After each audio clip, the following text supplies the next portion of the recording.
vote मंगा रहे थे वोट मंगा ठीक है तो उसने सही करके चंगा इस्तकबाल करना ये काम करना ये और पई त्रुटि में नहीं ठीक है अच्छा दे दे हां दे दे ते ये तो खड़ा बसा कपड़ा कपड़ा ते ठंडे पे ते उते थाई बस ना इस्तकबाल करना तो चंगा ता ये दूजी बेटी थारी कुर्बान के नाल वोट मंगा ठीक है असा पीटीआई दे पीटीआई जिंदाबाद अस्सलाम वालेकुम अपना कितने की बाकी वाम तो लग ही रही अच्छा बाओ नहीं मैं तुझे फुलाने में नहीं बाओ अच्छा ठीक है आओ बाओ तू सही बाओ वोट मंगना वोट ऐसा न्यू निकाल में शांति इस्तेकबाल कर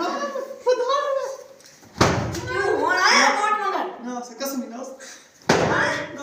अच्छा ते तू और पीटीआई दा के रूल लिख दा पीटीआई जिंदाबाद पीटीआई पहले रूल लिख दू आया जिंदाबाद PTI no no no no